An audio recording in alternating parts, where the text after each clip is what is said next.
Hello everyone, welcome to trading compass. आज market के अंदर कुछ ज़्यादा मूवमेंट हुआ नहीं है, ना निफ्टी में ना बैंक निफ्टी में। अगर हम निफ्टी को डिस्कस करें तो निफ्टी आज मोस्ट ऑफ द डे अपने कल के हाई के आसपास ही ट्रेड कर रहा था। अगर आप देखो तो यहाँ पे निफ्टी ने एक ट्रेंड लाइन बनाई है, राइट। अगर कल मार्केट इस ट्रेंड लाइन के नीचे कहीं ओपन होता है या फिर ड्यूरिंग द मार्केट आज इस ट्रेंड लाइन को ब्रेक करता है, तो हमारा जो पहला टारगेट होगा निफ्टी के अंदर वो होगा 22,900 तक का, राइट। पर अगर कल निफ्टी अपना जो आज का हाई है उसको ब्रेक कर देता है, राइट, अगर यहाँ नीचे कहीं ओपन होके उसको ब्रेक करता है, तो हम हमारे इसके लिए जो टारगेट है वो हम लोग रख सकते हैं इसकी अपर रेंज का। क्यों? क्योंकि अगर मार्केट रेंज बाउंड है तो वो रेंज टू रेंज ट्रेवल करता है। सो अगर मार्केट रेंज बाउंड मार्केट में सपोज प्राइस उसकी अपर रेंज पे है तो वो टेंडेंसी होती है कि वो लोअर रेंज में जाएगी, और अगर लोअर रेंज में है तो उसकी टेंडेंसी होती है कि वो अपर रेंज में जाएगी।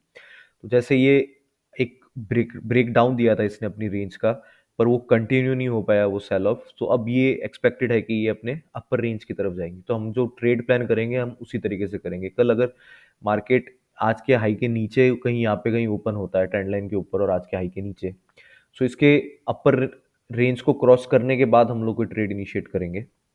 और अगर ये ट्रेंड लाइन तोड़ता है during the market hours, right, तो हम लोग यहाँ के लिए टारगेट के लिए जाएंगे 22,900 के लिए। पर अगर यहाँ कहीं ओपन होता है, राइट, ट्रेंड लाइन के नीचे कहीं, इतना नीचे कहीं ओपन हो जाता है, तो फिर एक बार वेट एंड वॉच करेंगे कि मार्केट किस तरीके से रिएक्ट करता है। हो सकता है कि निफ्टी इस रेंज तक आया 22,900 तक। मैंने कल भी बताया था कि यहाँ अगर यहाँ आता है तो हम लोग फिर दो चीज़ों का वेट करेंगे कि वो यहाँ से एक बाउंस बैक दिखाए या फिर यहाँ से वो वापस इस 22,900 के लेवल को तोड़ के 22,800 या 750 के लेवल्स की तरफ जाए, राइट। अब अगर बात करते हैं हम बैंक निफ्टी की, तो बैंक निफ्टी ने आज आज अपने कल का हाई तो नहीं तोड़ा है, पर उसी रेंज में ट्रेड कर रहा था। कल की जो एक सेल ऑफ आई थी end of the market, end of the day के आसपास, उसी रेंज में ये ट्रेड कर रहा था। अब अगर आपको बैंक निफ्टी का कल का मूवमेंट समझना है तो आप है ना आज एच डी एफ सी का चार्ट भी देख सकते हो। क्योंकि देखिए ये एच डी एफ सी का चार्ट है, नहीं सॉरी, ये गोल्ड का मैं आपको एच डी एफ सी का चार्ट दिखाता हूँ। अब देखिए ये एच डी एफ सी का चार्ट है, ये भी एक रेंज में है, राइट। और एच डी एफ सी जो है उसकी वेटेज बैंक निफ्टी में सबसे ज़्यादा है। तो अगर बैंक निफ्टी में कोई मेजर मूवमेंट आएगा तो उसमें एच डी एफ सी का मूवमेंट भी बहुत वेट रखेगा। सो ये भी अपनी अपनी अपर रेंज में H D F C bank. So अगर कल H D F C bank अपनी इस रेंज को क्रॉस कर देता है, राइट, ये इसकी रेंज है एक छोटी सी, अगर इस रेंज को क्रॉस करता है, इसका ब्रेकआउट देता है, तो आप एक, अगर आप चाहे तो एच डी एफ सी में भी ट्रेड ले सकते हैं। पर अगर आपको बैंक निफ्टी में लेना है तो H D I think I suppose H D F C का मूवमेंट मैटर करेगा किस तरीके से ट्रेड करता है। अगर एच डी एफ सी अपनी ये वाली रेंज तोड़ देता है तो इसका जो कल इंट्राडे में पहला टारगेट होगा वो 1715 तक का आप कंसिडर कर सकते हो, राइट। अब बैंक निफ्टी में अगर हम लोग लेवल्स देखें तो जैसे मैंने आपको निफ्टी में भी बताया था कि अगर ये वाली ट्रेंड लाइन ब्रेक होती है, राइट, अगर ये वाली ट्रेंड लाइन ब्रेक होती है तो हम लोग एक यहाँ तक का टारगेट ले सकते हैं बैंक निफ्टी में 48,750 का। पर होना ये चाहिए कि वो आपका रिस्क रिवॉर्ड उस फेवर में हो। ये नहीं कि अगर 15 मिनट की कैंडल ही आपको 200 पॉइंट की मिल जाती है और फिर आप अगर 750 तक का ट्रेड लेते हैं तो वो रिस्क रिवॉर्ड आपके फेवर में रहेगा नहीं। फिर उस केस में आप क्या करेंगे, सपोज यहीं पे गैप डाउन ओपन हुआ और यहाँ तक आया, सेम जो निफ्टी में हमने किया था, विल वेट कि वो इस लेवल से या तो बाउंस करे या फिर इस लेवल को वो ब्रेक करे। अगर इस लेवल को ब्रेक करता है जो कि आपका लेवल है 48,750 का, तो हम लोग पहला टारगेट बैंक निफ्टी में लेके चलेंगे 48,450, और आपका जो नेक्स्ट टारगेट होगा वो 48,300 330 का आप ले सकते हैं। अब हम बात करते हैं गोल्ड की। अगर आप गोल्ड में देखो, मैंने कल जैसे आपको एक ट्रेड बताया था जो कि स्विंग ट्रेड भी था, और मैंने आपको उसमें एक इंट्राडे पर्सपेक्टिव भी बताया था।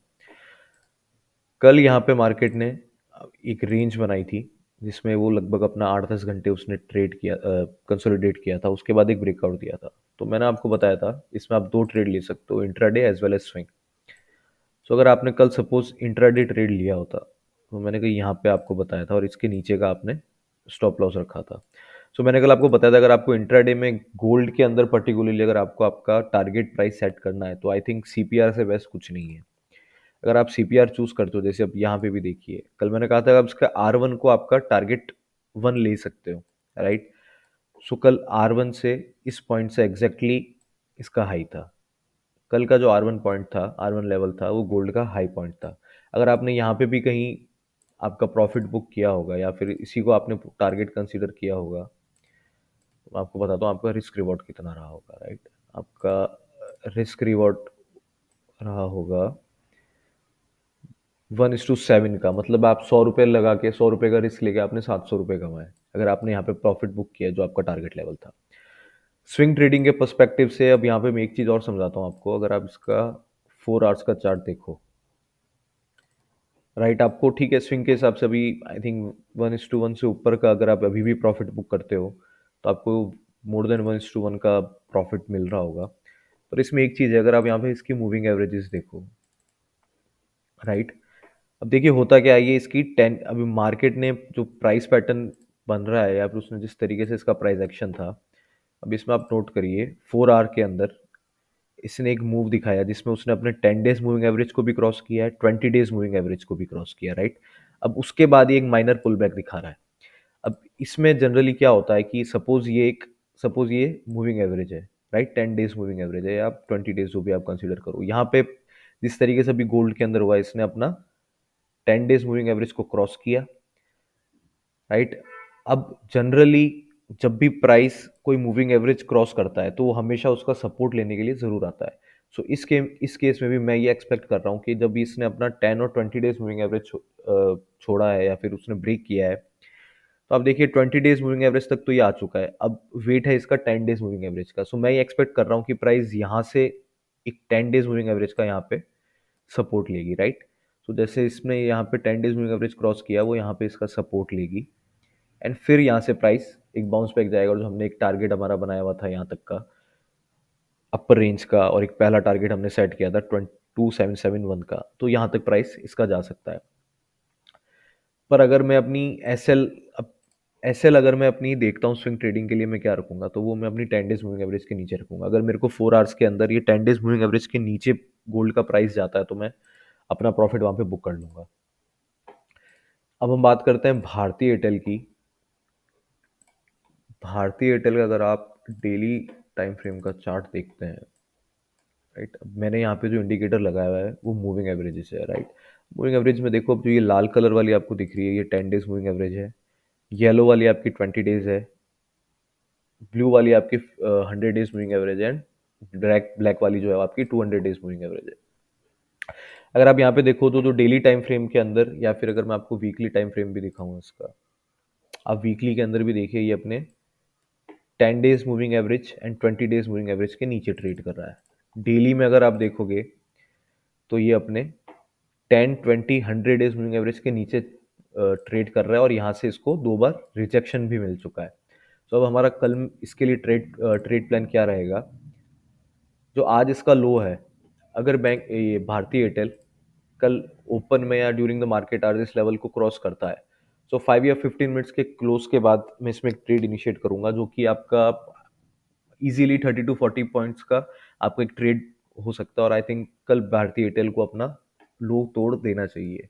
सो अगर ये लो तोड़ता है तो फिर हम लोग इसमें एक ट्रेड इनिशिएट कर देंगे। तो आज हमने 4 ट्रेड की बात की है क्योंकि गोल्ड में तो अभी वो जो हमने कल ट्रेड बताया था वही इनिशिएटेड है। सो एक हमने निफ्टी में बात की है, बैंक निफ्टी में की है, मैंने आपको बीच में एच बैंक का भी बताया था।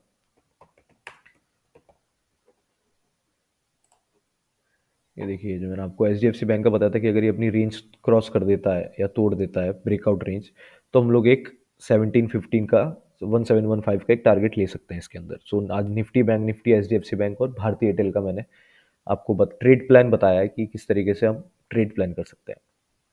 Thank you so much.